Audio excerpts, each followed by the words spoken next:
Okay, are we all in? I'm trying to look at the waiting room. Jess or Cameron, y'all are the only two I can see. Can I get a thumbs up to start this party? All right, great.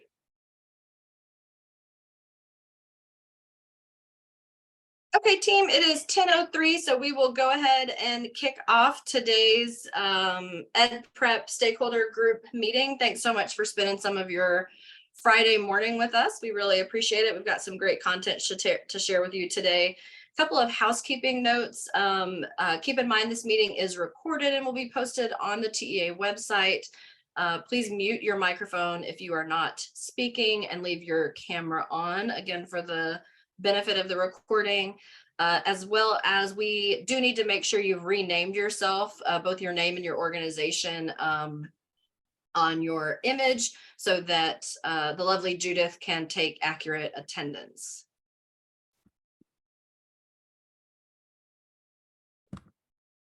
It's an action-packed agenda today, like always. We've got a chapter 228 discussion. As y'all know, we're doing some big work in that chapter that's going to result in just a better tool for the field. Excited to get your thoughts and feedback on the direction we're going. Then we'll talk a little bit more about the effective preparation framework, do a development update there. Just an initial thank you and shout out to the EPF working group that's been just really invaluable. The FSHE working group's been priceless. Talk further about the teacher residency work, provide a teacher performance update, particularly the Texas specific TPA, and then we'll have a chance to answer any member questions. So with that, I will toss the mic to the lovely Marilyn Cook. Thanks so much, Emily. Good morning again, everyone. As I said in the chat, you beautiful people, it's a great way to end a busy Friday, having a chance to spend time with you all. My comments are going to be brief, so you folks are lucky and in for a treat today. I just want to quickly highlight the work that's been done since the last time we had the privilege of meeting with you all on March 3rd. You folks were phenomenal with reaching out and responding to the 228 feedback survey. We got a lot of super helpful comments that we were able to consolidate and share with the board at the last meeting in April. Want to give special thanks to Taco and Taka. Also, both of those groups allowed us either opportunities to meet with them individually or took a concerted effort to bring a lot of meaningful comments. We respect and recognize the importance of both of those groups and all of our stakeholder representatives. We were able to incorporate some of that feedback into the discussion item at April, had a very healthy conversation with the board and a lot of additional feedback that we are continuing to incorporate into the current working draft of the 228 item.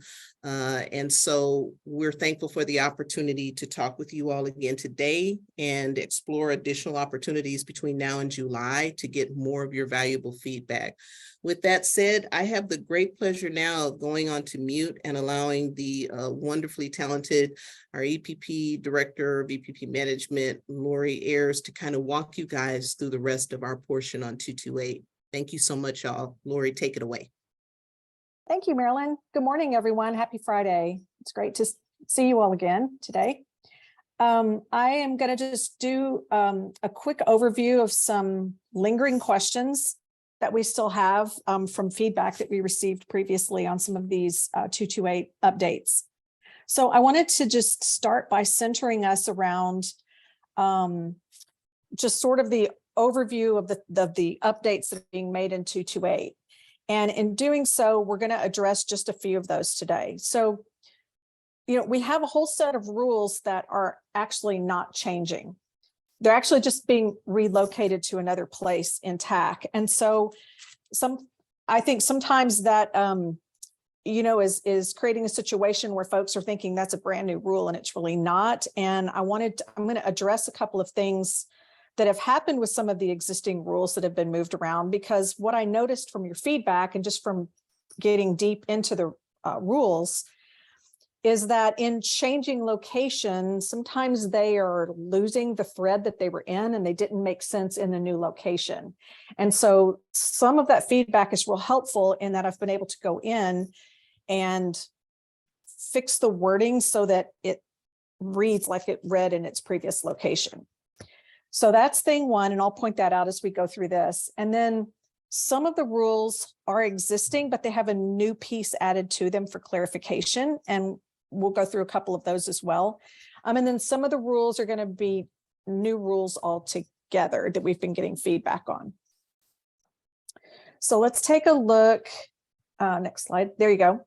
So these are a couple of things that we presented to the SBEC at the April meeting. And the first one was that we had an overwhelming amount of feedback on the whole idea of authentic versus actual school setting. And this was one of those that I think was inadvertently switched. And the term authentic was added for the clinical experiences when authentic was really intended to be added for FBE and clarified for FBE.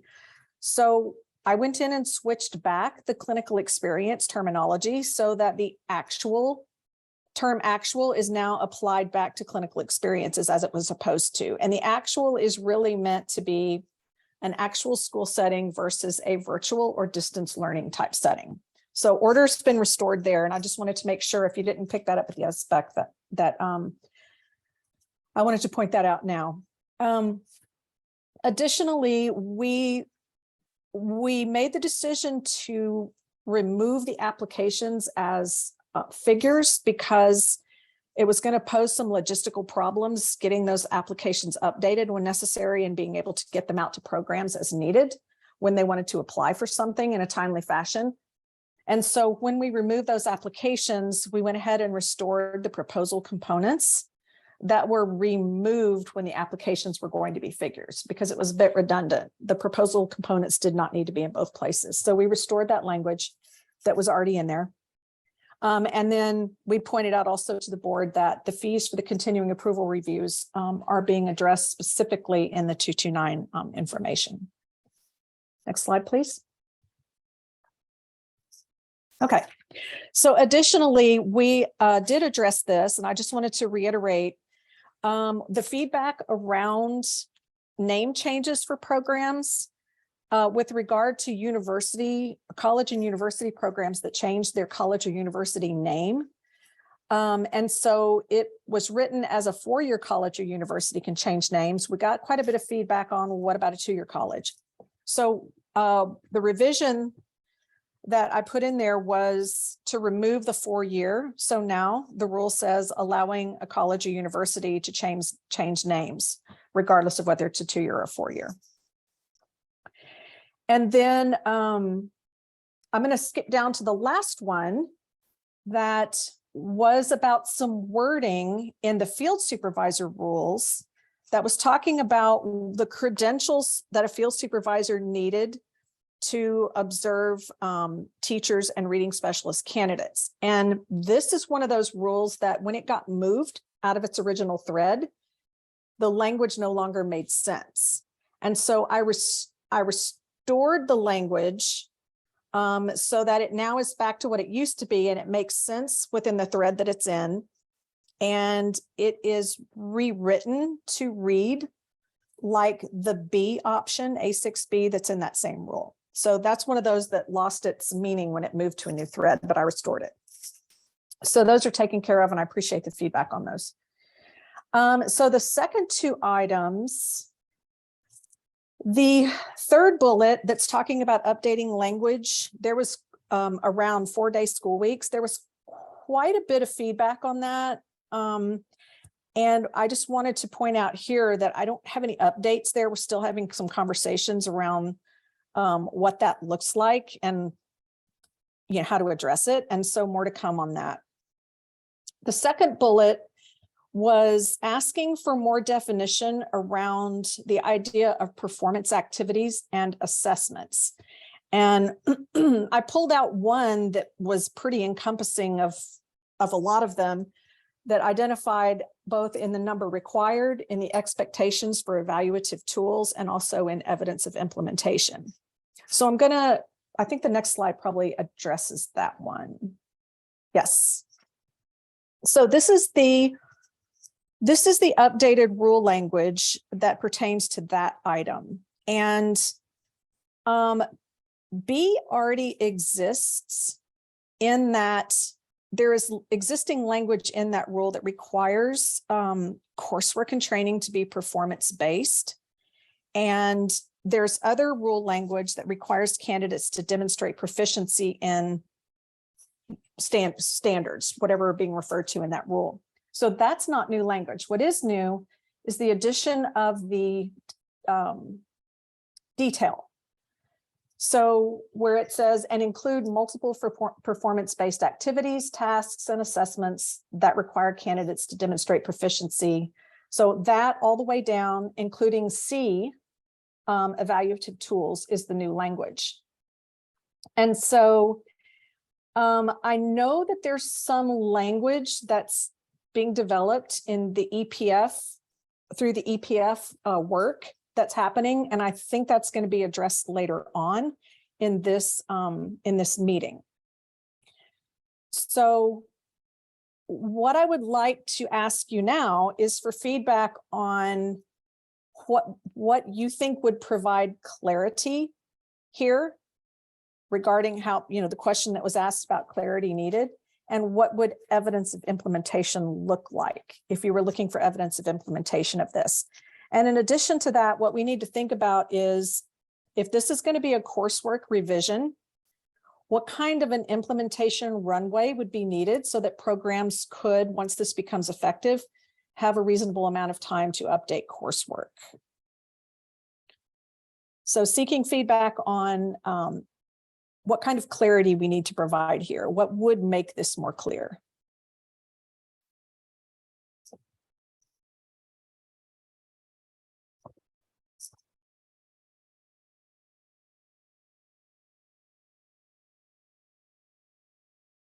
Okay, so maybe we can later on, when we talk about performance-based training and coursework and performance tasks through EPF, maybe we want to revisit some questions around this one.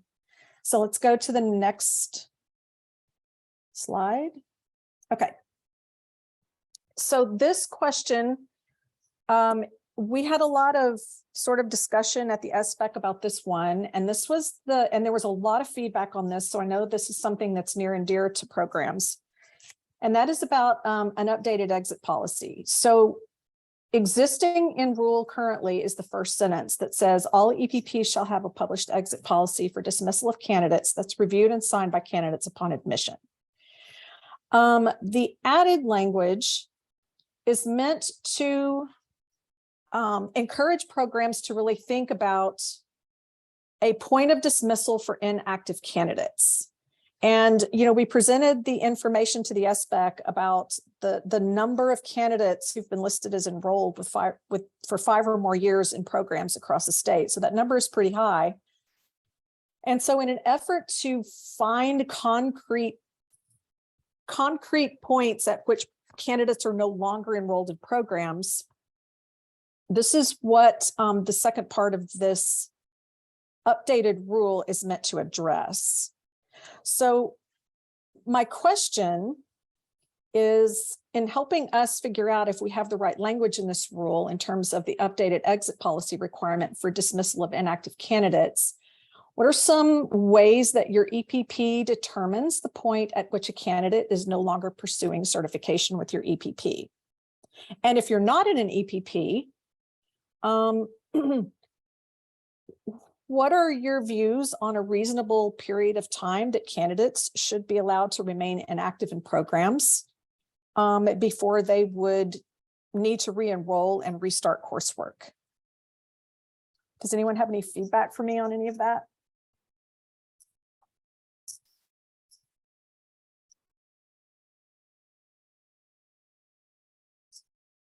Lori, this is Zach. I didn't raise my hand. I just chimed in. Is that all right? Sure. Sorry, Liz.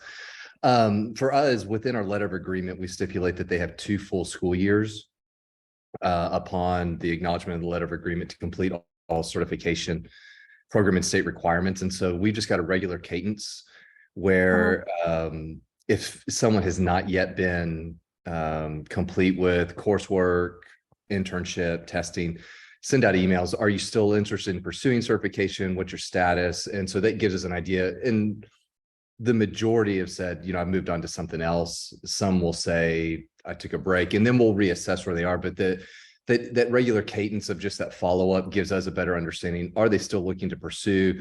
You know, someone might have finished coursework, they might have taken off time to have a family. But then based upon that response, then we move forward with either what's the remediation look like to get them caught up or closing out their program.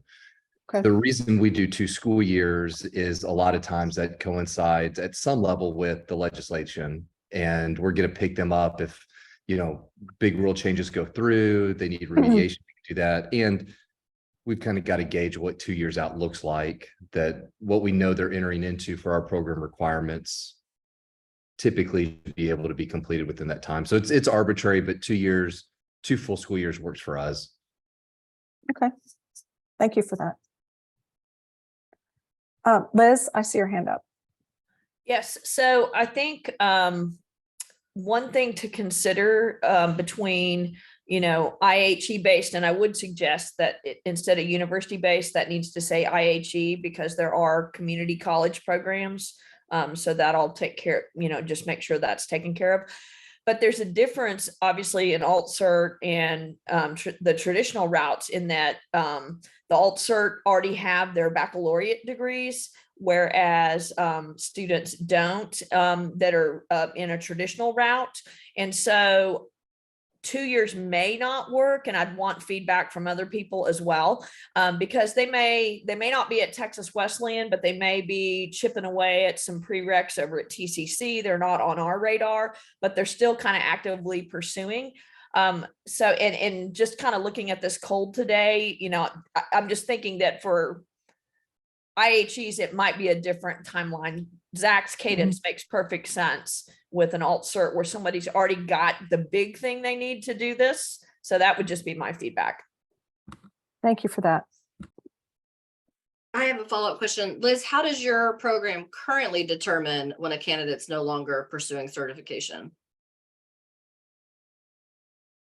We run through the list, you know, and it's been a little bit different because post-COVID, I mean, I think we're still have the effects of people that really are coming back post-COVID, but it's usually about 3 years, which would be the 2 years kind of when they start, and then give them that opportunity kind of for a year off for that. So, you know, 3 years seems to work because, again, we have a, you know, a group of candidates that are very non-traditional, but they're still seeking that baccalaureate degree, if that makes sense.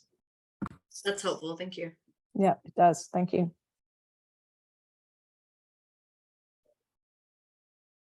Okay. Did anybody else want to pop in with a comment? If you put something in chat, I'll go through and grab those out of chat and make sure that I have all those recorded so that I can add some depth to this if needed. So thank you for your comments. Okay, next slide, please.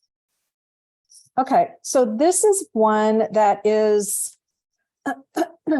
it's an existing rule, but there's a lot of new definition to it. And there was not a lot of comment on this. And I wanted to make sure that programs had seen this and had a chance to comment on it. I didn't want it to get overlooked,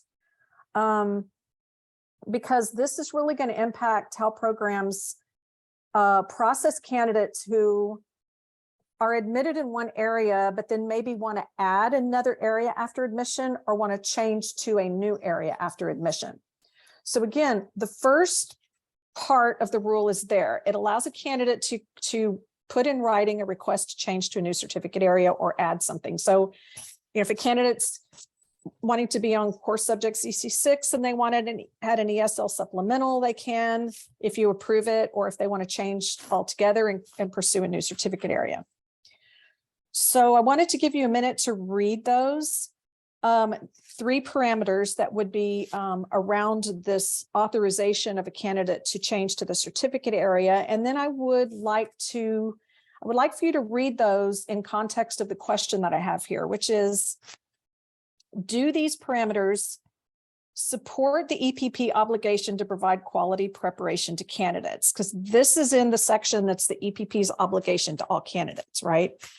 And so thinking about it in terms of do these support the EPP obligation to provide quality preparation to candidates? And if not, think about some things that might need to be added to change or update this language. And then if adopted as is, what kind of a runway would programs need to implement this effectively?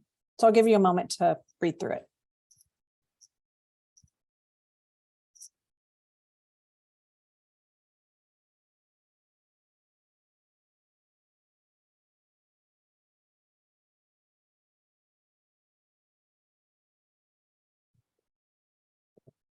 Lori, I'm not able to raise my hand for some reason, but I'm Okay. happy to go after Liz or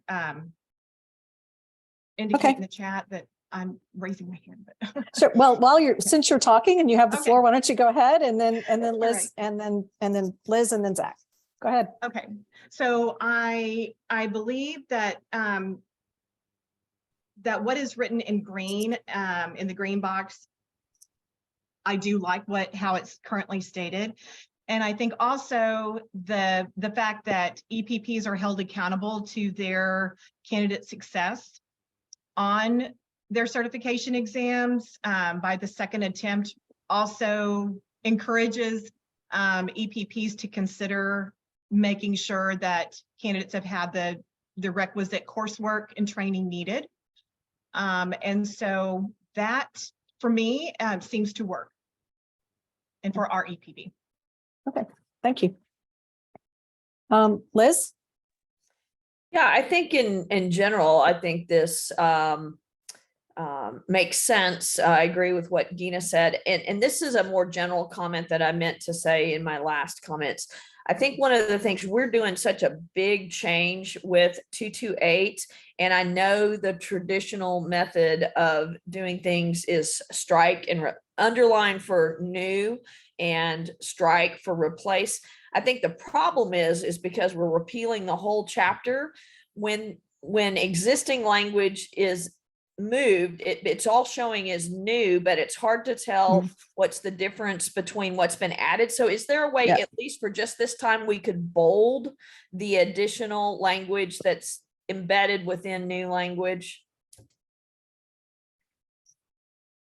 Yes, in fact, Marilyn has started working on that on the copy that we're updating right now, because we're kind of in the same situation. Yes, we've all been yeah. cross-eyed over this. So Liz, your comment, I mean, that difficulty applies to us too. Yeah. I think that would just help everybody. So Yeah, for sure. Yeah, and I did want to make sure there was very little, if any, feedback on this one, which is why I wanted to bring it up here and make sure everyone saw those updates. Thank you for that. Zach.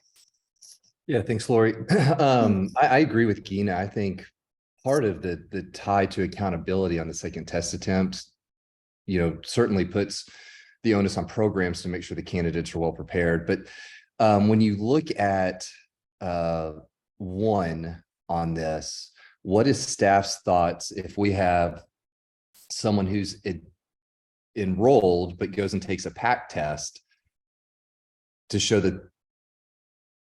Yeah, I guess what's staff's interpretation if they were to take a PAC test after enrollment to then demonstrate admission criteria, given that PAC is a pre-admission test? I'm taking a note. I think that's a very good question. Okay. I love that question, Zach, because I just asked the team that question yesterday. Oh, great minds, right? Yeah. I was like, hey, what would we think about this? And then someone reminded me, it is called the pre-admission Yeah. content test. And I was like, there's probably a reason for that. We probably need to look historically at what the rationale was for that and the limitation. But yeah, Zach, we literally just had this conversation yesterday. Yeah. Great. Yeah. Yeah. Thanks for bringing that up. Anybody else have a comment on language or on implementation? Okay, again, I'll grab whatever's in chat after I'm through presenting this, and then I'll make sure I add that to the feedback. I'm keeping the running document with feedback on it. Okay, next slide, please. Okay, so those were the outstanding questions that I wanted to get your input on. I will say that we are going to continue on this travel through updating our favorite chapter. We're going to continue to try and collect feedback on all of the items that we have in there that you have questions about. And we're going to start collecting feedback also on implementation dates, because some of these updates may require a longer runway for implementation than others. So we're trying to get a feel for that as well. So it isn't just collecting feedback on language, but also on implementation. And then, as we said at the SBEC meeting, there will be, we'll be preparing to create a mega item that's going to include other areas such as EPF and residency work as well. And we're going to talk about EPF in just a moment. Next slide. I think that's my last one. Lori, I think we got some questions from Zach and Oh, Liz. oh yeah, sure. I didn't see whose hand went up first, so. I will defer to Liz. Okay. Well, your hand went up first, but that's okay. Thank you, Zach. So I'm just curious about the runway for this. Are we talking July discussion, October proposal? And the reason I'm asking is, I mean, I understand the need to get this done, but this is a major overhaul. And at least for the IHEs, we have much less active faculty during the summer. And if we're going straight from discussion to proposal in October, I'm just curious if that gives enough runway, because once you get to proposal, there's not much opportunity for substitute. I mean, you can, but it makes it much more difficult. So I'm just curious about your thinking on that. Great question, So- Liz. Yeah, Go Lori, ahead. I'll take that one. Yep. So that's a complicated answer to what seems like a straightforward question, just because of everything that's happening within legislative session that may impact what we're doing. We do want to make sure we're responsive to that without getting ahead of it. So it's, always a little bit of a dance. But I think the feedback is really valid, Liz, and we appreciate it. So we definitely will keep. I would encourage your faculty now to be looking at it and giving you their feedback. So when we ask for it, even if they're in Cancun, you have their thoughts. But yeah, I think I believe we've already demonstrated that we're really committed to getting the field's feedback and incorporating it. And we don't have any intention to shift that. We just are wanting to make sure we take legislative session into consideration. It will only go slower. It won't go faster. There's no speeding this train up. Well, I guess I'm advocating for slower. If you want me to be completely transparent, it would be discussion July, discussion October. And I know, again, I know there's a sense of urgency, but you would hate to miss something, kind of like Lori said, it didn't make sense when we just simply move things around. And we would hate to miss something simply because if we're talking about a chapter that's going to be pages and pages long.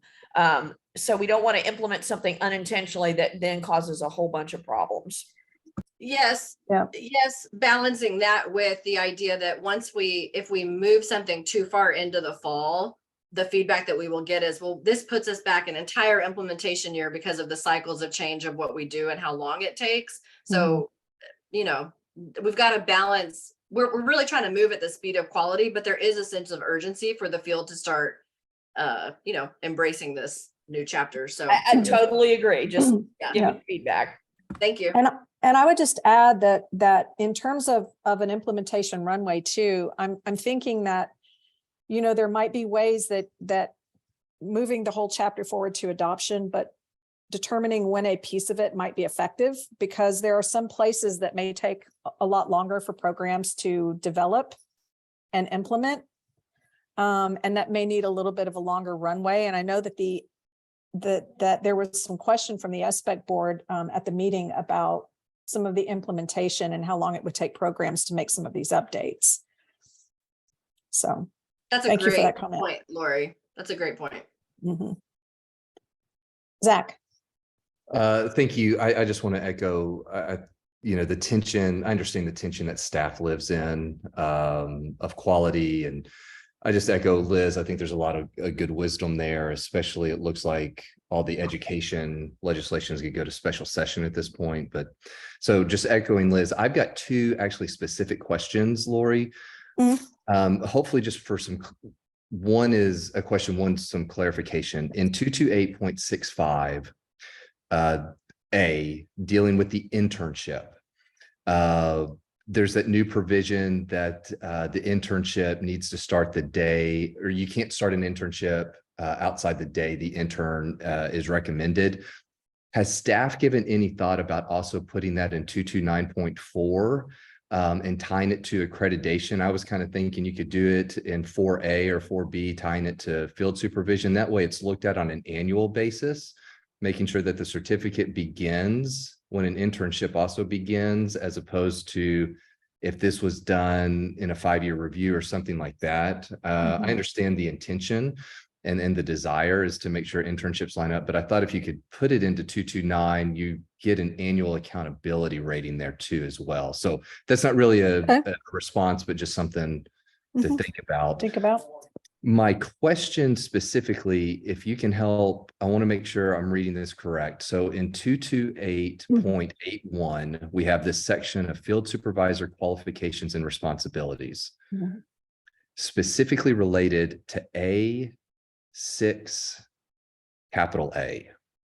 So we have 3 years of experience in a classroom in which supervision is provided to include, and then capital A, for a supervisor of a classroom teacher, legacy master teacher, reading specialist, experience as a campus level administrator, and a current certificate that's appropriate for a principal assignment. Is that suggesting that for a classroom teacher, a field supervisor needs to have been a campus level administrator and hold a principal certificate? That's a good question. That's the one I had on the slide earlier, that I restored that language to its original form. No, because the rule actually, as it exists now, allows a field supervisor who's supervising teachers to be a certified teacher or a certified campus administrator. And so that's one of those, that's the last one on there that I had looked at, and we had some feedback on, and I was like, oh yeah, that changed somehow Okay, when perfect. it got switched around. Yeah. So Thank that you so language has much. been restored. Okay. Yeah. Appreciate that. I think now it says, and also can have credentials as a campus administrator, anyway, it's restored and it mirrors the one option B that's right next to it. Perfect. Yeah. Thank you so much. Yep. You're welcome. Liz, did you have another question? Yeah, I do have a follow-up. So I understand, again, we were talking about the urgency and the timing and whatever. And, you know, given that the items that are going to be in 228 were in 3 different, I mean, I had 3 different items and was cross-referencing and flipping through for the last SBEC meeting. And I know the typical cadence is that we would get the board book a week out. Again, if we're going to stay on a discussion and then perhaps proposal in October, is there a target date of 2 weeks or even more before that meeting that the chapter that's going to be presented could be given to the field to enhance the opportunity for us to give feedback? Because it's a lot to try to look through an entire board agenda just in 1 week.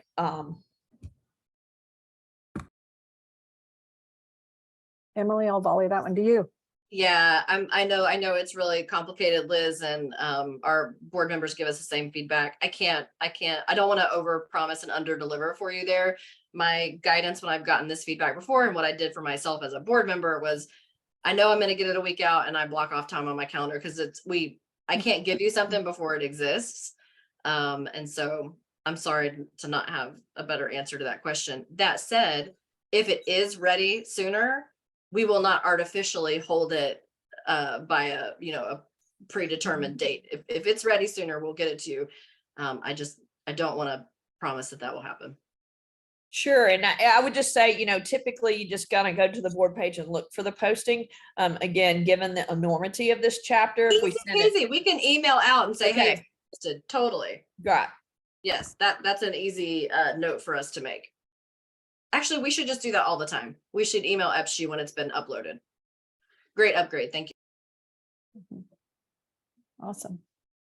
Okay, next For slide, the I think. sake of time, I do want to move us Yes. forward a little bit. We Mhm. have several other things on our agenda. But I also want to reiterate, Lori, Marilyn, Jessica, the entire team is available to discuss Mhm. this. We really feel like this is a legacy effort for this EPSG group and for this team to get 228 rewrite done really well. And so this is one of our biggest priorities. So if we don't have to be talking just during an EPSG meeting, we're happy to engage independent of those as well. Okay, thank you. All right, thank you, Lori. I have a love-hate relationship with following you because you do such a good job of just presenting the information. So I will do my best to fill those shoes that with you just presenting. All right, so I have the opportunity to talk to you all about some updates to our EPF. And first and foremost, I want to give a huge shout out to the work that our EPSG working group has done. And they had an opportunity to engage with this already this week. And so we will look at just be able to review our updated draft of the EPF and then relevant feedback that we got from the SPEC, as well as what we've heard from the working group. And we had the opportunity to get some statewide feedback on the most updated draft of the EPF. So I will share that with you today. And then much like Lori just presented, go over some of the relevant draft rule text for updates for chapter 228. Just as a really brief overview of what is to come in the future. First and foremost, being able to present the content for SPEC as an action, hopefully that we will get this EPF framework approved in the July meeting, and then begin the conversation around what the rollout of this will look like to the field as an aspirational framework. And then in the farther future, looking at potential updates to the continuing approval review, being able to share the revised content with the website, and being able to have some survey and some feedback from the field on what that website will look like, and then being able to provide that context, seeking feedback on the next steps of the EPF implementation. So again, we'll talk more about these in depth as we get closer to those milestones. But to start, just a quick recap of the levers and the streamlined essential actions and key practices. The last time that we met as a larger EPSG group, we talked about the addition of lever 1, which was adding that the EPP leadership and planning lever, just for better alignment and really cohesion to other state frameworks, both with the SPEC as well as with our EPSG working group. We didn't have too much feedback on it. It was in a solid form. And so we were able to move forward with that lever. Additionally, when we looked at those other lever changes, again, just renaming and some realignment to make sure that we do have that cohesive group and being able to go through and remove some of those redundancies. Not a lot of discussion with SPEC or with EPSG. So again, we feel like we're very solid there and able to move forward. The two areas that I do want to focus on today is really looking at the essential actions and key practices along with the language alignment. For both of these areas, the feedback is very similar. The first being able to provide some definitions, especially when we look towards teacher performance and being able to work through some of the language that we are wanting to provide consistency with across the board, and including some of the definitions that you will see in chapter 228. And then as we look at language alignment, again, being able to clarify different items such as practice-based experiences, being able to have some recommendations there for further being able to offer some exemplars and some resources to really clearly define what this looks like in practice and what it sounds like. In particular, looking at our essential action item 6, which is that year-long pre-service practice, and just being able to name what that looks like for all program types. Hey, Ebony, if I can jump in here for a second, I think this was raised in the specifically this concept of the very final essential action in the framework specifies that programs would implement a year-long, like this aspirational goal of programs implementing a year-long pre-service practice opportunity. We heard some feedback in the SBEC meeting, some questions from stakeholders around whether it was the intention to make this a requirement in the future. And I think we heard really loud and clear from the board that the intent here is for this to be an aspirational framework, and the intent is to not make all components of the EPF requirements. And I think we heard a commitment from the board around that. What we did put in front of the FG working group, though, was just a question around, are there ways for us to add additional, like, do we need to consider removing or updating this essential action, reframing it, and where the working group provided feedback was, knowing that this is an aspirational framework, knowing the value of that pre-service practice, the kind of the consensus we heard from the working group in our discussion on Monday was to keep the essential action, but to potentially add some additional clarity. I think there was also this question around what do we mean sort of broadly around pre-service practice. And so the recommendation was to potentially consider adding some additional specificity, such as year-long pre-service practice in a clinical teaching setting. So that was some of the input for consideration. But again, we'd love to just pause here to see if there's any other thoughts or reflections from this group on that specific framing. So, Jessica, I would say, when you say in a clinical teaching setting, yet we're talking about setting up a residency as a separate pathway, that in a sense seems confusing to me, because theoretically isn't a residency kind of essentially a year-long clinical teaching experience, and yet we're still going to have definitions of clinical teaching that are different from residency. Does that make sense what I'm asking? I would say a residency and a year-long clinical teaching assignment are fundamentally different. Yeah, the way a high quality residency is structured is different than just a year-long student teaching. Well, I think that if you're going to have a residency, you're going to be, when we do our residency, we're going to implement very similar, if not the same components, because it's very likely we'll be in the same district. It'll just be a different kind of structure, but in effect, whatever we do with our residency program is going to basically be mirrored in our clinical teaching program, at least at Texas Wesleyan.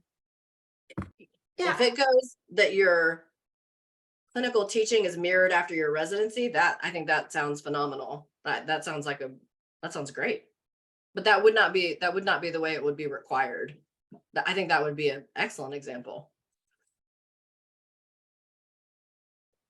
I do see some potential confusion around this, though, because currently in our EPP, we consider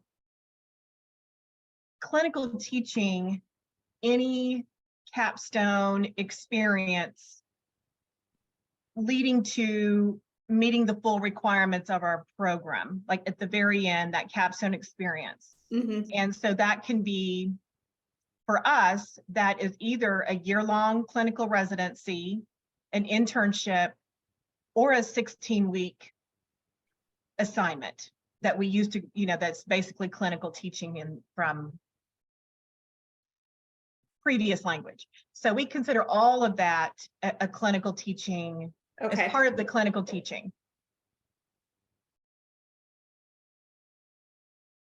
That's helpful, Gina. I think both those comments are helpful. I think it's I'll say, just as we've been trying to write the language of the framework so that it's like broad and encompassing enough, so we're not getting super prescriptive, I think this is where there's some interpretations of language that are different across programs. And I think it then leads to folks reading something like through the lens of their program, when maybe the intent of the language is to be more broader and all encompassing. So that's really helpful. I think, again, through this concept of like an aspirational framework lens, and, you know, I think really stepping back and, you know, hearing from stakeholders over the past close to 2 years now, right? Like, this concept is the value of intentional, sustained practice in a K-12 classroom before you become the teacher of record. I feel like it was really sort of the intent of what we have heard from stakeholders to say that, like, that would be an aspirational component for an EPP to implement. Again, knowing that like all program types could implement that type of approach. Again, that sort of being that North Star aspiration. I guess I'm wondering, is there any other language that you all, are there other language tweaks you all have in mind that maybe we should think about there, or if that's something we should even be putting as a component of the framework altogether?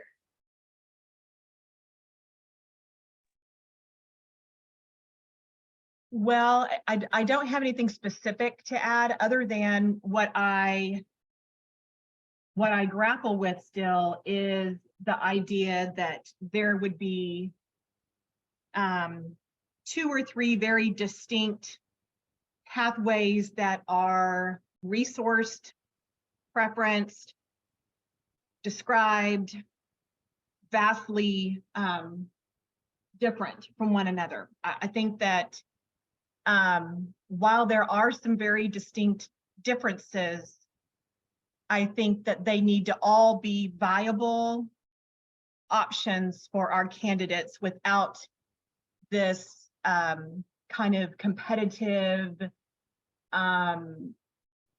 such strong delineations with opportunities and resources and things. Because I don't want our candidates then to feel those repercussions, if that makes any sense. So like the perception here of like valuing, like I guess what is, if I can step back and think about like, Gina, is this reading, okay, something like a residency is the you know, the aspirational pathway, and some sort of perception that means that if I'm a program that doesn't implement a residency, then I'm not whatever it is along the pathway of this aspirational framework. Is that sort of the feelings that's bringing up? I do like it as aspirational. I Okay. think that term I can live with, Okay. for sure, because I think that providing the opportunity, the option, what have you, for some candidates is absolutely a kind of a gold standard that we're wanting to encourage. But I don't want the candidates who, for a variety of reasons, just absolutely cannot pursue a residency pathway to not have the kinds of resources and supports and opportunities, or to feel second class or anything like that. Disadvantaged.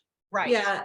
And that totally resonates, Gina. And I think really for us kind of continuing, and I think, again, we heard it loud and clear from the board, right? Like, the intention of this framework is to be an aspirational signal to the field. It's meant to support programs and continuous improvement. So I think if we're just continuing to like really reinforce that framing, I think it's really helpful for us in thinking about updating this language. Awesome. All right, well, that's helpful context. We'll kind of continue to, we're going to do some language tweaking. I think I might be spoiling one of Ebony's next slides, but we're going to continue to do some language tweaking, refining. There's some places where we still feel like, ooh, we've got a definition in this one lever, and maybe we need to make it clearer in another. So there's some fine-grained tweaking that we're going to do. So we might reach out to folks to ask for some additional input on some of these tweaks going forward too.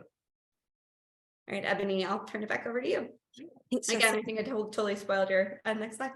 That's okay. No, I appreciate the comments, not only for the language adjustment within the EPF itself, but as we start thinking about how do we roll this to the field, being able to hear from programs, really, what are some things that we need to make sure that we are addressing and being upfront with is super helpful moving forward. So I do appreciate that push there. Just to dive a little bit into the statewide feedback from the open comment period that we had, where we posted the most recent EPF draft and people were able to email in and communicate those thoughts. I had to quote the first one, being that this draft is the best one that they've seen so far, really with being equitable for alternative and traditional EPPs and being able to accommodate programs of different program styles well. And that was one of the goals of the EPF, to be able to be used across the board for all types of programs where they do feel that there's equity. So again, hearing the earlier comments, I know that we still have some work with those language tweaks to do, but that is the goal, is to make everybody feel valued. A couple of other areas that we've already touched on a little bit, and we'll dive a little bit deeper in a couple of slides, is really being able to clearly articulate and define what does pre-service mean and look like, as well as clinical teaching, with providing examples and maybe some resources as well as that clear definition that we see going across the board. And then finally, one of the questions that continues to rise as a sticking point is thinking about measuring the program quality. Can't say it enough that the EPF is that aspirational framework, that true North Star, and not a model for compliance. So there are going to be portions of the framework that potentially could be leveraged for continuous improvement, but still as a group, and we would love to have you all's feedback here as well, and being able to determine what are those biggest priority areas within the framework that programs can use to check for high quality practices. Again, not as a gotcha, not as a compliance, but really how do we move forward and continue to improve in different areas. Great. So when we look at some of the draft EPP language, and again, this alignment to 228 updates, the first thing I want to point out, these are already components that have been in the rule text, and we're just using the EPF to help strengthen some of the language around that. And so that's what you're seeing here. Not all of the EPF is going to be moving into that 228, but these are some of the priority areas that we've named before. And so just kind of walking through what this looks like. So in particular, when we look at performance task, looking at 228.2 for definitions, being able to define that performance task, as well as 228.39, that pre-service coursework and training for the classroom, and in particular, looking at defining those 150 clock hours of coursework and training. And so some of the feedback that we received from the SBAC was, again, being able to provide some clarification and potentially some examples for what this 150 hours should look like, and being able to define a little bit more where these 150 hours take place, and then what are some different activities and components of this that would count towards the 150 hours towards coursework. Again, in talking to our EPSG working group earlier this week, being able to ensure that alignment between performance task and some sort of evaluation or instructional framework, and then being able to clarify for those 11 items that you see listed out as well, where the performance task could come into place, thinking again about the timing of this, and then how it would be measured for each items. And then finding that delicate balance between being specific enough for programs to be able to understand what this would look like, but also being able to be broad enough so that programs would be able to really implement what is best for their type of service as well. And then Jessica, I didn't know if you wanted to provide some more clarity on this slide. Yeah, I think what we heard from, well, one with the SBAC feedback, I think just specifying here that 150 hours, these are the 150 coursework hours that are required before someone serves as a teacher of record on an intern certificate. So this is that initial 150 hours of training. And I think just to kind of piggyback on Lori's point earlier, this B, it was already in rule with this demonstrate proficiency. Really, to Ebony, your point, really the intent of adding this clarification via performance task was just to add some additional specification and clarification. What we did hear from the EPSG working group was that it was helpful to have that additional specification, but I think really just from a tactical perspective, their question was around, okay, my next continuing approval review, once these rules are in place, you know, what specifically are you looking for, right? And so I think that could mean additional clarity in the rules. It could also mean some additional updating to the continuing approval rubrics, et cetera, to make sure that that's really clear and transparent. Other thoughts or input on this one? I think sort of taking Lori's discussion earlier, and then I think probably the additional clarification around the definition of performance task. We're hoping that those, once we put them all together into a mega item, bring some additional coherence to this vision for what this looks and sounds like.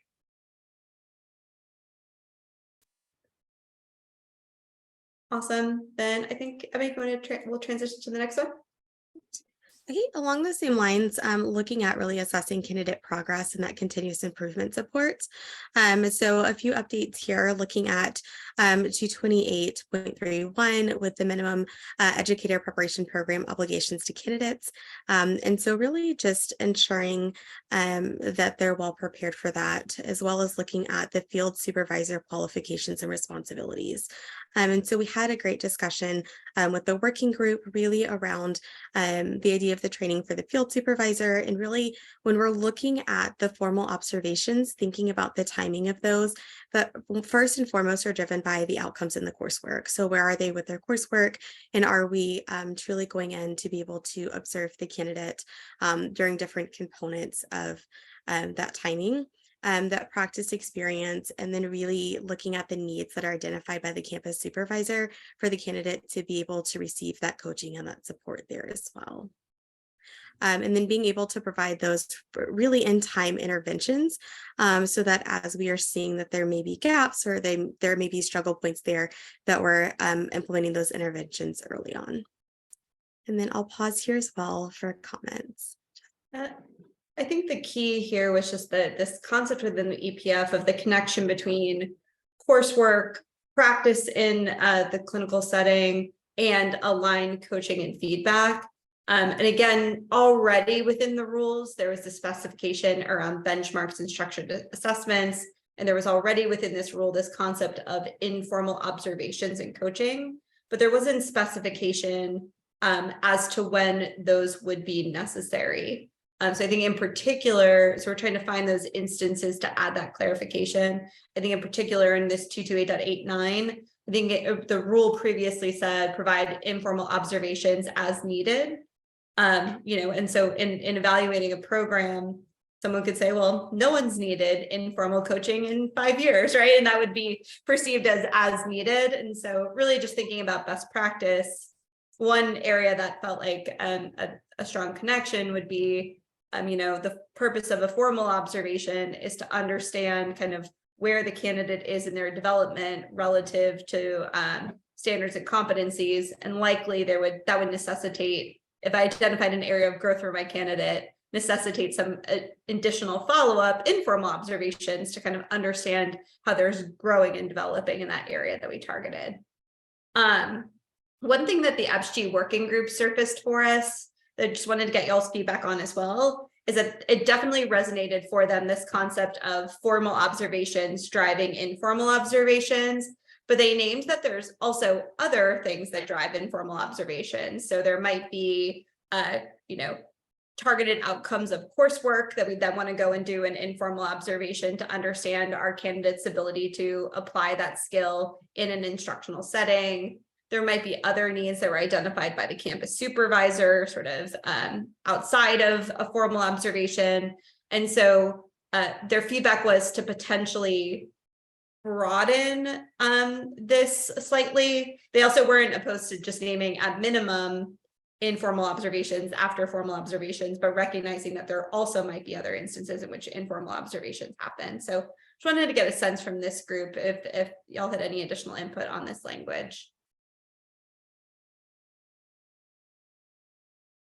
Holly, thoughts? This is sort of more of a fundamental question, and I apologize if this was already clarified earlier, but this language that's underlined, is that in the current draft that has been presented to the board? So this was language that was presented to the board in the context of the EPF item. So this was presented to the board in April, but not in the 228 rewrite item in the context of the EPF item.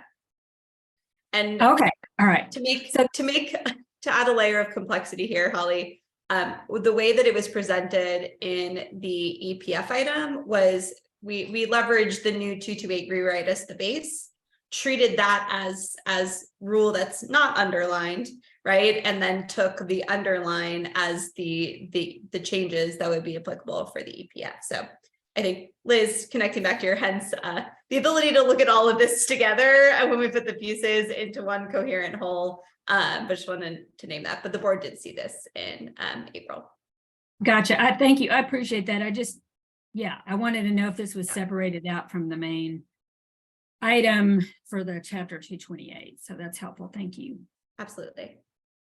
Liz, other thoughts on your end? Yeah, I just looking at the 228.895 underlined feedback. I'm just wondering if that would be allowable for candidates to provide video. Could this be virtual?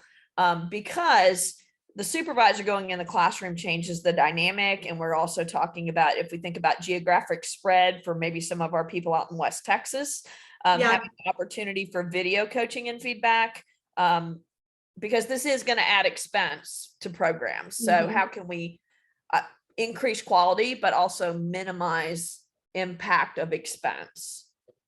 That's a good push. Liz, it makes me think about, I actually probably need to go back and look at 228 if we've defined informal observation. That might be something for us to go back and take another look at, but thanks for that. So, all right, just looking at the clock here, transition us to the next one. So then again, looking at that candidate practice requirement, in particular at 228.53, so the prep curriculum.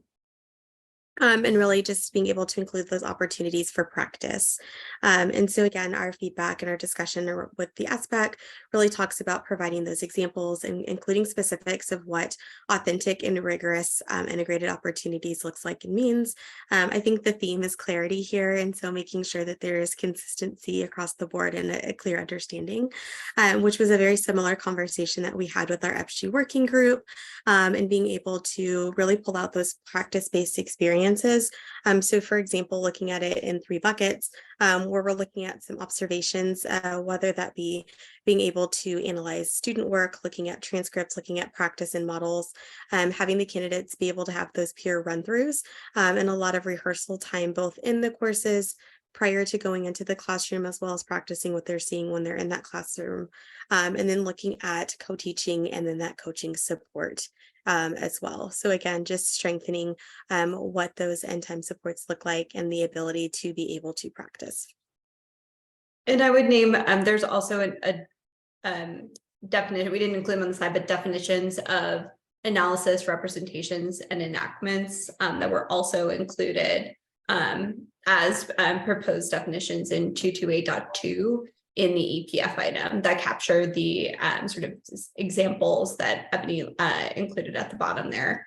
I think there was consensus from the FG working group around the value of defining these more explicit types of practice with increasing levels of rigor. And then I think a lot of what we heard was, are there opportunities for exemplars, examples of what these look and sound like to also source as well?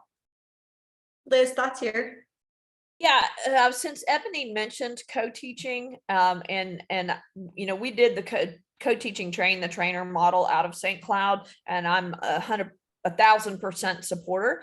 I was wondering if TEA envisions bringing the St. Cloud team in or helping coordinate statewide training for this, because there's a difference between knowing the practices and knowing how to effectively implement them. Yeah, it's a great question, Liz. I'm actually clicking to the next slide that has this explicitly here.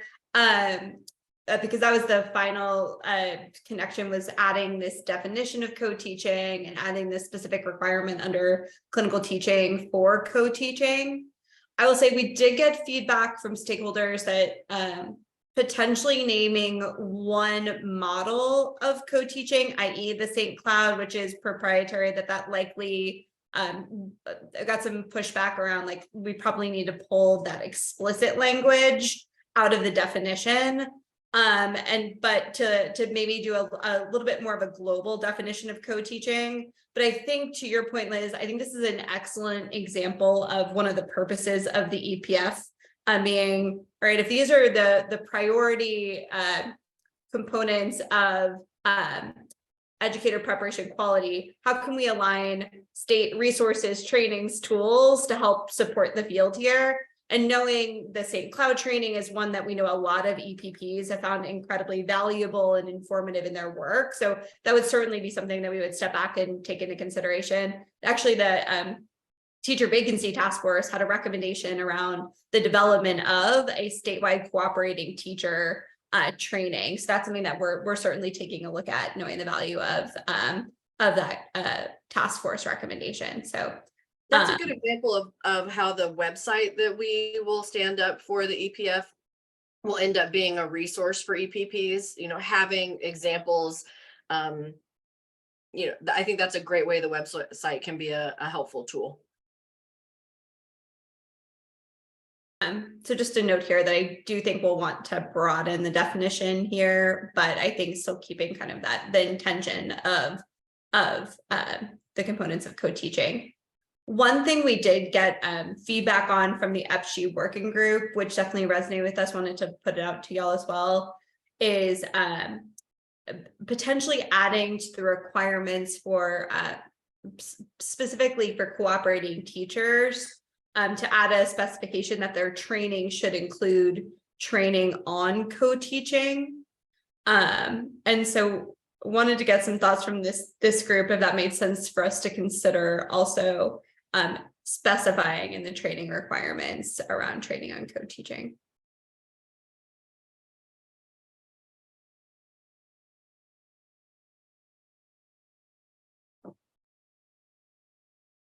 Well, I'm willing to make comments on that. I think, again, we've implemented it. It's been a little more difficult coming out of COVID to do it to the level of fidelity beforehand, because even though it's important, there's so many competing needs of the cooperating teacher. I do think this is something leveraging, like, for instance, I have the St. Cloud videos, but when I've done cooperating teacher training, what's been more powerful are the local videos that I have of Texas teachers in Texas schools. And that really resonates with the cooperating teachers who are being trained. So if there's a way that we could collaboratively and cooperatively work on creating videos as exemplars, I think would be really helpful. I would include that planning to co-teach needs to be an element of this, because you can't just, Jessica, you and I are probably versed well enough on some things that we could stand up and co-facilitate and appear to be co-teaching, but we're not, if we don't plan intentionally what we're doing. And then there's also the going afterward, after you intentionally co-teach, what is the feedback? So it's in a sense a pop cycle as well. There's a pre and post component that is very different from just standing up and talking together. No, that definitely resonates, Liz. Knowing that there's sort of like a new set of tools that your cooperating teacher needs to have to know how to engage in those conversations, to actually do that teaching themselves, which might be a completely new approach. And then that debrief component.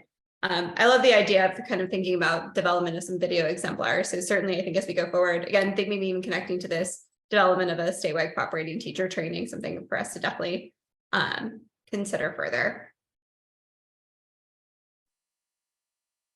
Awesome. So just briefly looking at those next steps to operationalize the EPF, again, is that aspirational framework.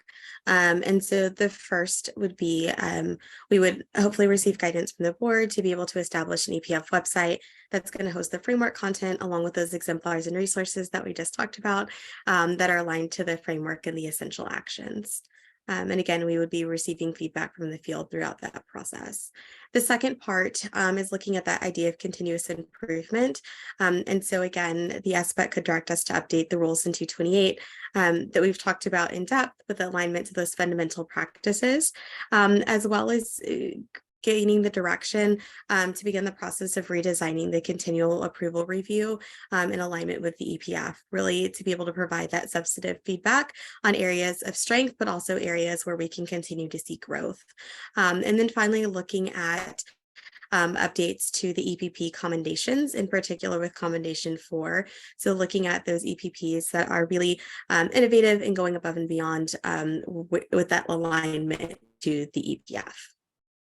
And then lastly, being able to look at being able to vet third-party technical assistance. So again, in those areas where we were wanting to see some more continued growth, being able to provide some capacity building efforts as well as technical assistance in alignment to specific EPF levers. And then just a brief timeline of what's next. We do have another UpSHU working group on June 5th, and it's to be able to take back all of the wonderful feedback that we've heard from the working group and from you all as well today to hit that final revision of the EPF. And then July 21st is the big date that this will be presented in front of the SBEC, hopefully with approval for action, and then to seek direction for those next steps.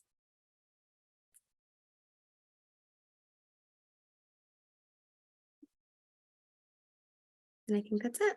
And I will turn it over to teacher residencies. All right. Good morning, everybody. Nice to be in a virtual space again with you. This is really just to provide you an update on the discussions that we've had and the work we're doing related to defining the teacher residency certification pathway.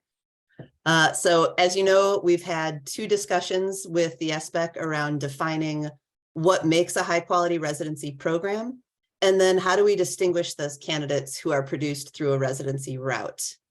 In February, you'll remember that we built background on teacher residencies, and then we presented the board with a draft of the components for the essential what makes a high quality teacher residency.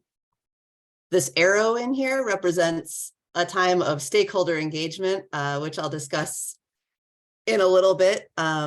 But following all that stakeholder engagement, we took it back to the board at our April meeting, and we discussed the revised components and then shared recommendations from the field related to implementing a residency certification pathway. All right, move to the next one. Okay, so this is the arrow part. All the stakeholder engagement. So you all remember March 23rd, we got your feedback on the draft components of a high quality residency pathway. Following that, well, not following that, but in that in-between time, we also met with vetted residency providers. We convened a group of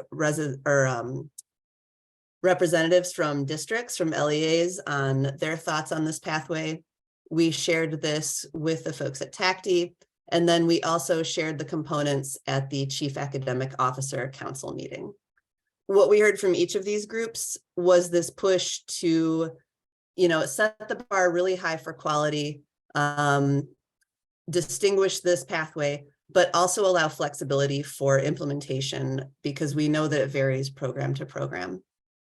So these are the updates that we made to the components based on stakeholder feedback. And you'll see that theme of flexibility and high quality, clarity, specificity throughout this. So if you look at coursework and instructional setting, we added more specific language about when the coursework occurs, more specificity on selecting the host teachers, and then clarifying the requirements for field-based experiences. At the same time, allowing flexibility with up to 2 settings, so 2 candidate placement settings under specific circumstances, such as dual certification, K-12 certificates, and then if there's an HR issue that requires a second placement. If we go down to supervision and coaching, so again, clarifying the field supervisor requirements so we know that those are consistent with supervisors who are working with candidates seeking a standard certificate Adjusting, so we lowered the amount of required informal observations. It was 6. We brought it down to 4 at least. Of course, programs are still welcome to do 6 if they would like. And then some more clarity around the field supervisor requirements for meeting with campus and district leadership and meeting with the partner and host teacher. We spent a lot of time and heard a lot of feedback on this final one, the evaluation of candidate residents. I am overcoming a flu this week, so if I'm fumbling my words, I do apologize. So evaluation of candidate readiness, there we go. And what we heard from the field is if we are going to say that a candidate is prepared well through a residency, that we need to define this set, thanks Marilyn, define this set of norm performance standards. T-test was highlighted as like the gold standard. This is what most people are familiar with and what most people are using. So it was recommended to us that we use the structure, those 10 T-test standards that are used in intensive pre-service already. So we brought all this to the board. And we got 2 calls to action here from the board in April. One is that we set these clear guardrails for evaluating candidate readiness and program quality. So to make sure that folks that complete a residency are really well prepared and they meet this high standard. And then finally, that we clearly delineate in terms of what we're demanding from candidates and the support that we're giving to candidates between these preparation routes. In other words, making sure it's well defined that residency is different enough from the other preparation pathways to have this extra certificate. We're going to give you a chance to look at some of the deeper talking points that the SBEC asked us to continue getting stakeholder feedback from. Before we pause for you to read through these, I think in the interest of time, really would love to hear from you on the one on site placements and then on performance gates. So site placements is, like we said, we're allowing up to 2 different placements for certain circumstances. But are there areas where we can provide guidance and clarity on determining that this need for more than one placement outweighs the benefits of a single year-long placement? So that's one place that we'd really like to hear from you.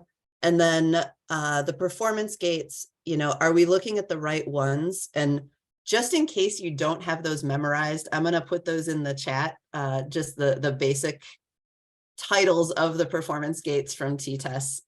I know most of you are familiar with these, but I'll give you the benefit of the doubt that you might not have them all memorized. But really, we're thinking about, like, are those the right gates? Are we thinking about the right things here when we're looking to determine candidate readiness? With that, I'm going to pause and give you a chance to read through these, and then would love to hear some of your initial thoughts on these.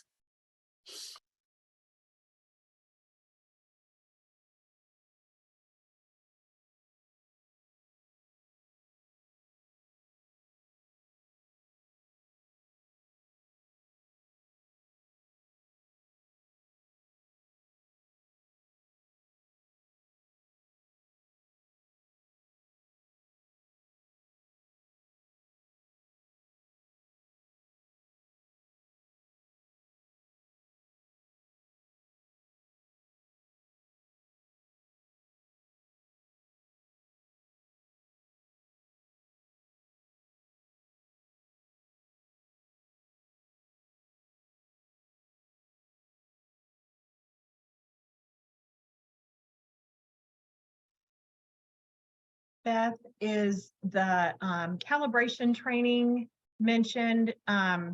Is that implied that the T-test appraiser training is preferred? Or will there be a separate type of calibration training? I think it would be, Jessica, correct me if I'm wrong on here, but we haven't named a specific training like I know the T-test calibration training was mentioned. Given that what we're talking about is using this as a benchmark for certification, I think it would have to be adjusted somewhat, but Jessica, Yeah, I feel think, free to chime in. yeah, I think there was conversation. This actually also came up in the context of discussion with districts and members of our state CAO council, where they named that oftentimes there's some challenges between field supervisor evaluation of candidates and sort of the district evaluation of the teachers, that they see some like missed like reads or miscalibration between the district and the program. And so it actually came from push to say, like, are there opportunities, like, one, to establish some clear calibration expectations or requirements from field supervisors, or even to necessitate some sort of local calibration with district partners to ensure that there's a consistent understanding of what performance level definitions are, even with the district partner collaboration.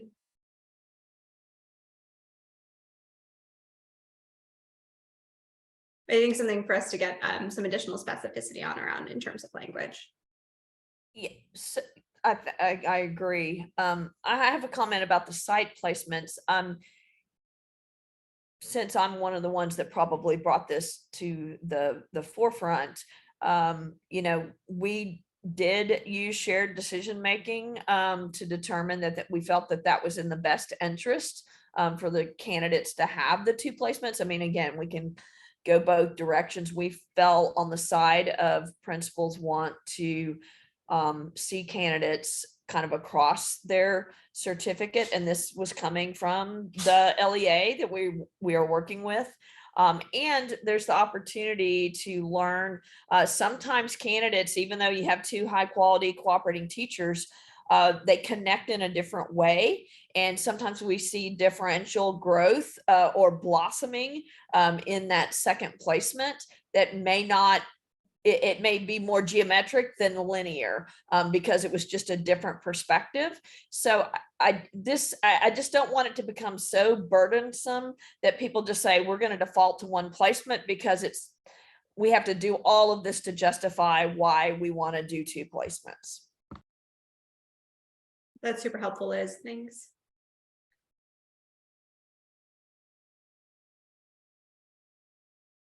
Any other initial feedback with any of these 4 or the performance gates in particular?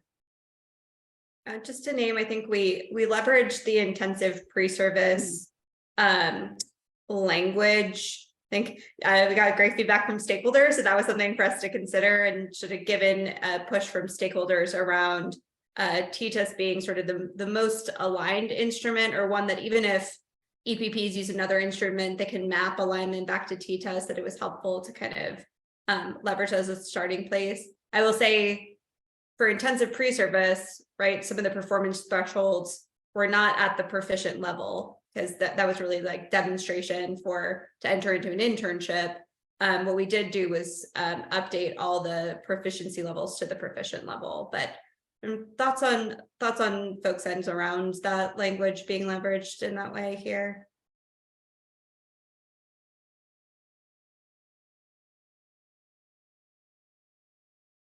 I think that's appropriate.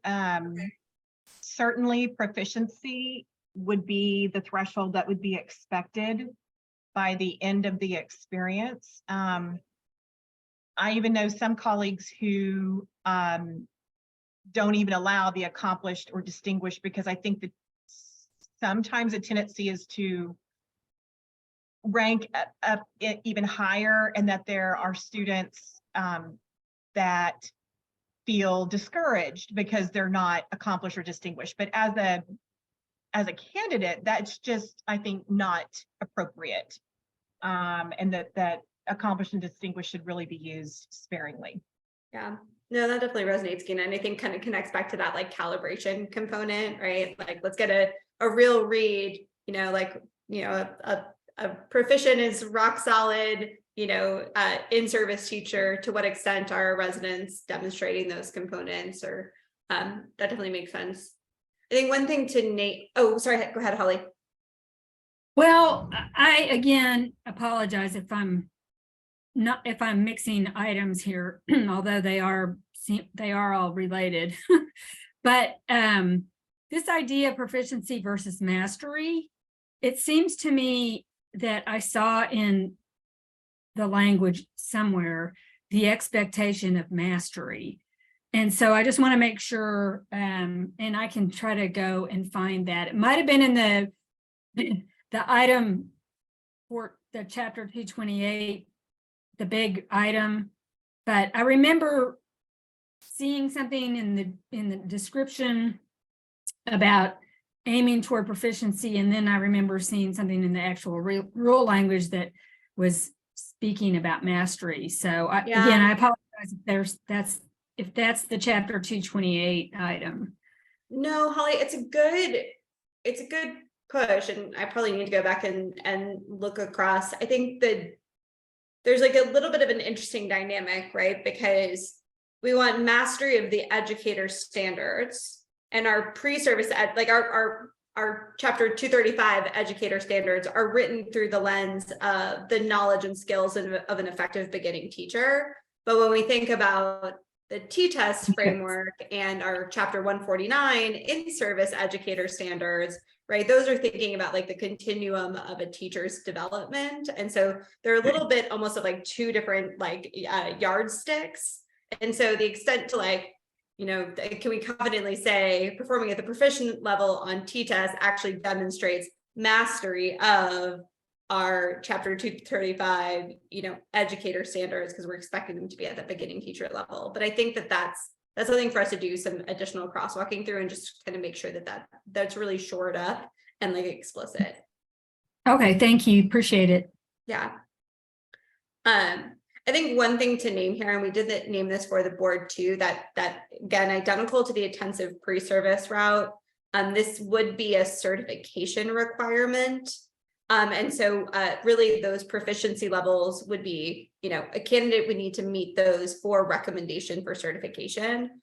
Ultimately, we would have to evaluate in the review of the program's curriculum, benchmarks, et cetera, those earlier performance gates that the program would establish that would ultimately lead them to be able to meet that certification requirement at the end. So just wanted to name that, to a little bit of a nuance there.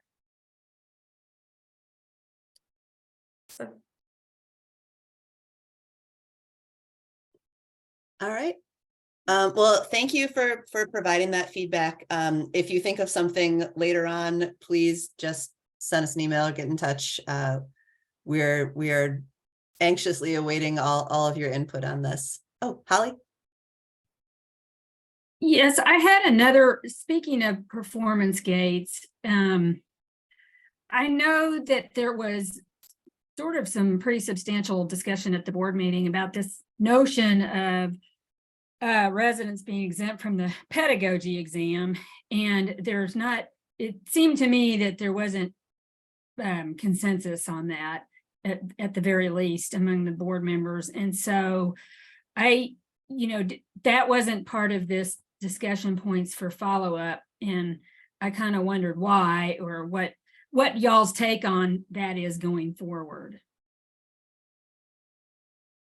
No, I appreciate that, Holly. I think we definitely heard multiple perspectives from the board on that front and some additional input from stakeholders.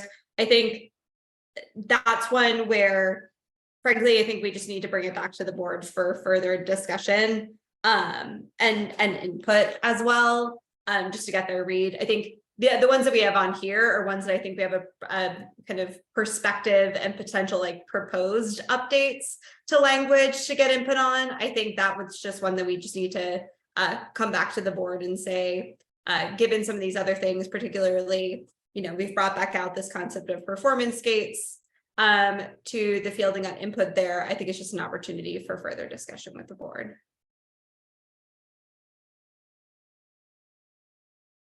But I would agree with you, Holly. I don't think we heard any type of consensus on that front. So I think it's just more discussion. Okay. one of the last things we wanted to share is the recommendation that we shared with the board from the field in how the residency certification pathway would be implemented. So this would be an option alongside the other pathway routes, so alongside traditional and the alternative routes. In other words, there wouldn't be any requirement on programs to offer a residency. So it is still just programs that are, interested in doing this work and have the capacity to do this work could offer a residency pathway. I really love this graphic that Jessica made. I think it outlines it so clearly for me, because I think we were using a lot of language around like an alternative route to certification, which could cause some confusion. So this would require some changes to rules, but it would not require that we develop residency standards under the advisory of a standards committee.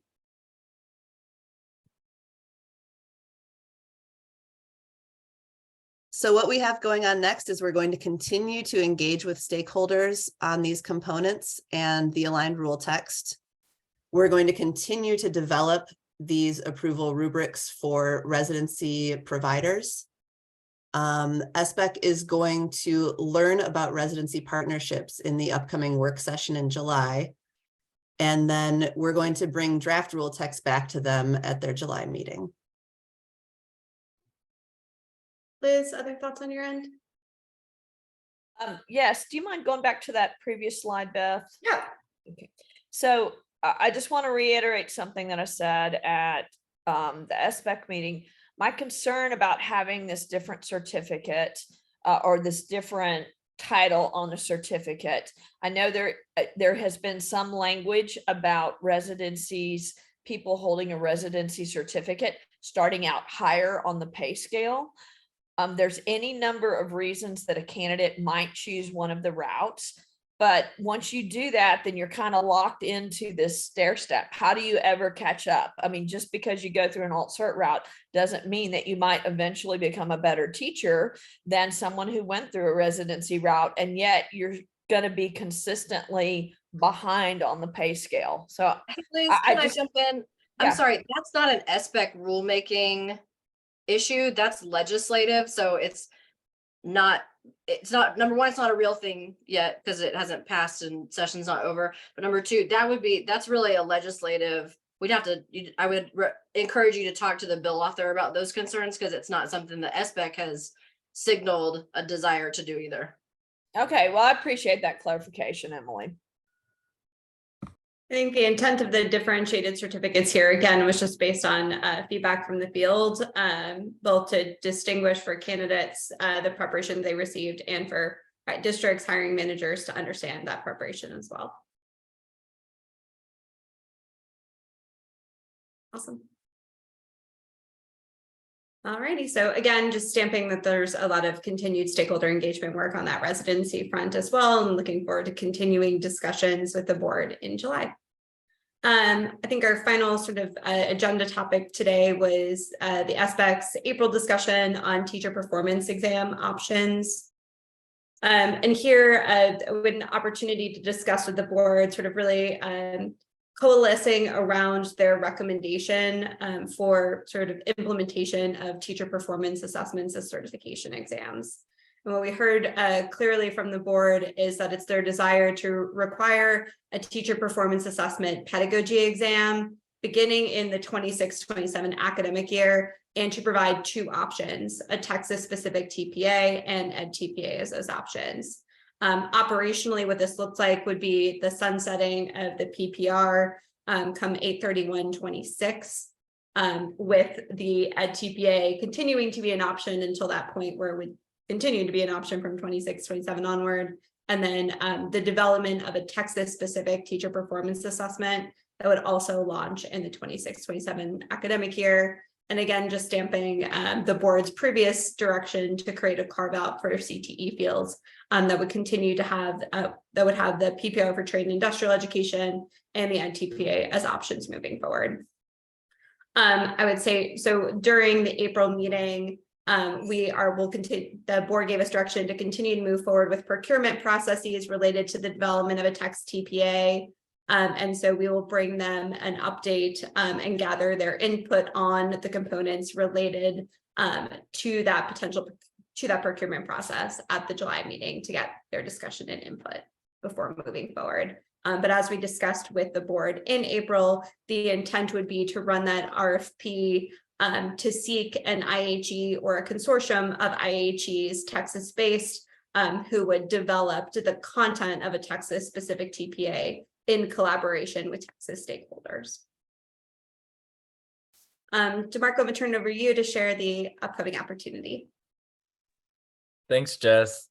So good morning, everyone. I'm really excited about this TPA stakeholder vision setting work session opportunity, which is really an opportunity for us to discuss and provide feedback on components of the Texas specific TPA ahead of the July 2023 SBEC meeting. So again, this follows the board's direction for us to pursue this route. We have planned for this work session to take place on June 9th from 3 to 4 p.m. In just a second, I will drop a link in the chat for you to register to join us to again provide that feedback around the components of this specific assessment, Texas specific TPA, sorry. And really our intention here, we know that there's a lot of that this group has some really rich feedback on this subject. We think we'd probably take a whole 2-hour FG meeting just talking about this.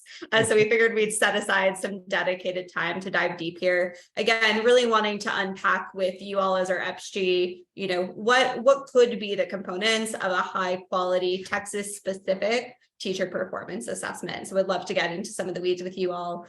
So we've really got some draft components and that can really lead to rich dialogue with the SBEC during their July meeting. Thoughts or questions here before we move on? And I think DeMarco put the link to the registration in the chat. We'll also send it in the follow-up. Liz, great question. This meeting will specifically be for EPSG members. We are also intending to hold a broader stakeholder meeting with folks who've engaged with TPA in the past to get input on some design parameters, as well as seeking input from LEAs as well. Awesome. Great. Jessica, I have a quick question. Oh yeah, well, I don't know if it's quick. Go ahead.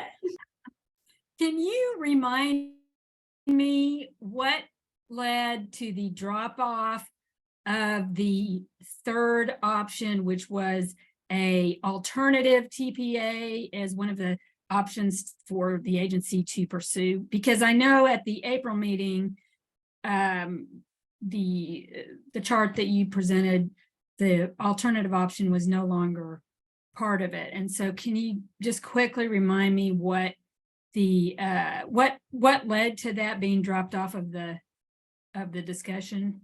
Yeah, certainly, Holly. I think when we talked through sort of the initial rationale for discussing the development of a Texas-specific TPA and the potential vetting of alternatives, sort of the rationale for putting those as options on the table to start, I think as we've dug deeper into the development of a Texas-specific TPA, I think it addresses all of the pieces of feedback that were also addressed by the vetting of alternatives. But a Texas-specific TPA also has some additional benefits to it. And I think really when we think about time, capacity, clarity to the field, the recommendation to the board was to move forward with a Texas-specific TPA at this time, and to really pause on vetting of alternatives. And we got very clear support from the board to pursue this narrowed set of options of an Ed TPA and Texas-specific TPA. Was that discussed at the February meeting? I'm just trying to remember the. No, it was discussed in the April meeting. No. I mean, but before. Oh, yeah, the clear direction. So it was discussed during the April meeting. We didn't. at the February meeting, we were still gathering some additional input details on what the pathways would look like going forward, and it framed in February that we would bring an update in April, which we did. Okay, all right. So there wasn't, I mean, so the board direction to let go of the alternative wasn't something that was discussed prior to the April meeting. No, it was discussed in the Okay. April meeting. Yeah, gotcha. Okay. All Yep. right. Thank you. Absolutely. Awesome. So, Marilyn, you good with me running through these final two sections on here before I turn it to you for the closeout? I would be delighted to keep hearing your melodic pipes right about All now. right. Thank you. Thanks, Marilyn. So just a quick stamp here on our next meeting dates. So we have our July meeting on the 21st. And so our next FG meeting would be on August 11th. So looking forward to coming back with this group. Then again, some opportunities for additional engagement between now and that time. And y'all know where to find us, but we'll come back together in our next formal meeting at that time. And then FG member questions. I did appreciate Holly had reached out about specifically around updates to the requirements for certification by exam for the new special education certificate. And I'd asked the question around, at one point we had discussed development of a working group of the FG to dive deeper into this topic.